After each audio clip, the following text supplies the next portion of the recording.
Welcome to Dr. B.R. Ambedkar Open University. My dear learners, we are into session 3 of unit 16, and as you all know, our unit 16 is talking about phenomenology and ethnomethodology. Some of you might be finding it little complex, little difficult to understand, but I request you to focus on the words and lot of clarity will come to you.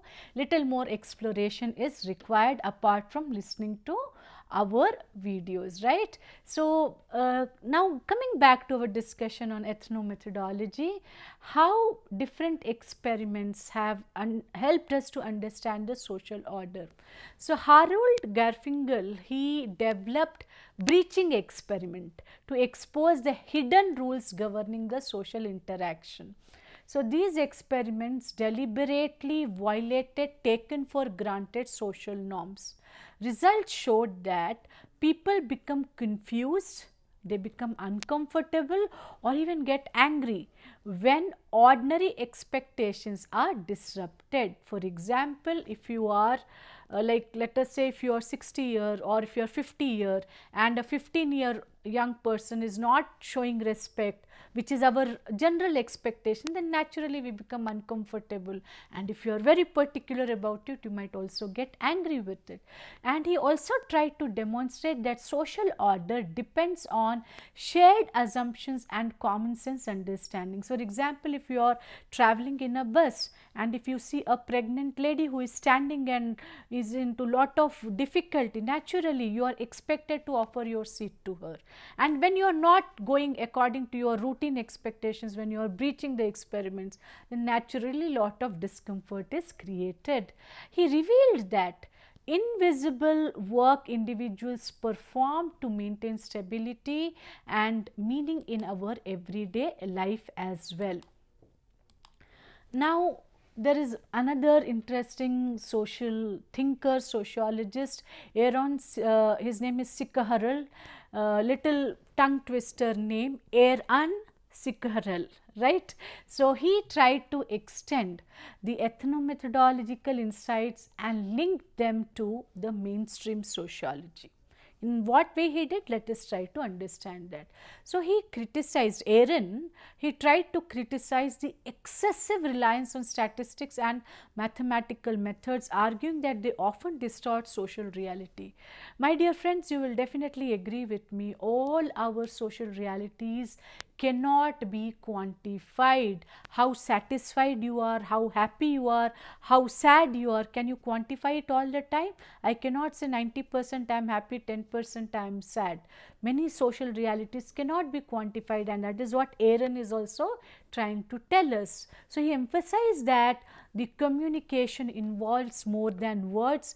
People also communicate through perceptions, emotions and non-verbal cues. For example, if I am talking to you just by folding my hands and only you are listening to my words, after 5 minutes you will definitely shut down the video because I am not a statue, right. So, when there is lot of non-verbal cues, my hand movements, my facial expressions, that might help you to better understand this lesson rather than me just folding the hands and delivering this lecture or just reading out this lecture for that matter. And that is when non-verbal cues becomes very, very important. He also developed a beautiful branch called as cognitive sociology, focusing on the interpretive process through which people organize experiences and assign meaning. We have been only organizing our clothes and files on our laptop. What is this organizing experiences? Organizing your experience in terms of good experience, neutral experience, bad experiences, right. We do that, probably we are using the word right now. So, it sought to uncover the universal cognitive procedures underlying social interactions and social structures. So, what is the significance of this ethnomethodology? Why it is important? What is its legacy for that matter? See, it highlights the active role of individuals in terms of producing and maintaining social order. It demonstrates that how everyday language, what we use in our day-to-day interaction, and common sense reasoning, it is creating social reality. How It influenced the conversation analysis, which studies how social action is accomplished through talk in interaction. It also challenged the conventional sociology by questioning taken for granted assumptions about social facts. It provides a powerful framework for understanding, meaning making, social interaction, and the construction of our everyday realities, day to day realities. So, what is the key takeaway from ethnomethodology? It reveals that social order is not imposed from above.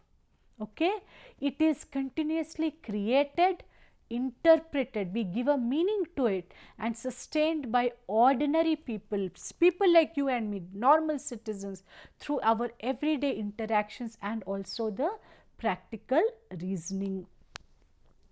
Now, let us also try to bring in our discussion that what are the different research methods which we use in phenomenology and ethnomethodology, which helps us to understand our everyday social reality. So, one very interesting is our participant observation. So, here the researcher immerses in the daily lives of the participants. For example, if you want to understand that how a routine PG class operates, like in a conventional university, you yourself can be a PG student, you can participate in that process, and it focuses on understanding that how people collectively construct meanings and the lived experiences, what you are experiencing at this moment.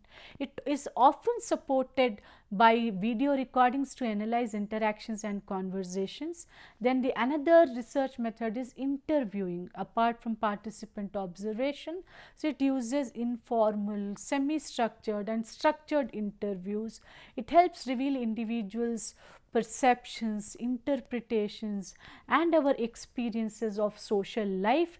It provides insights, very deep insights into the subjective meaning and common sense understandings. And also, apart from participant observation and the routine interviewing, we are also collecting artifacts and the texts.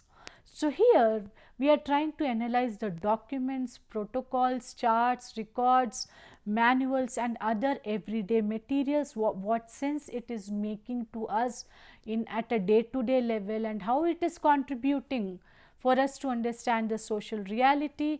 It examines social behavior and meanings, and it is also helping us to organize and communicate our day to day realities, and it also employs small experiments to expose the hidden assumptions behind our taken for granted social norms. So, there are respective strengths and limitations of both of this.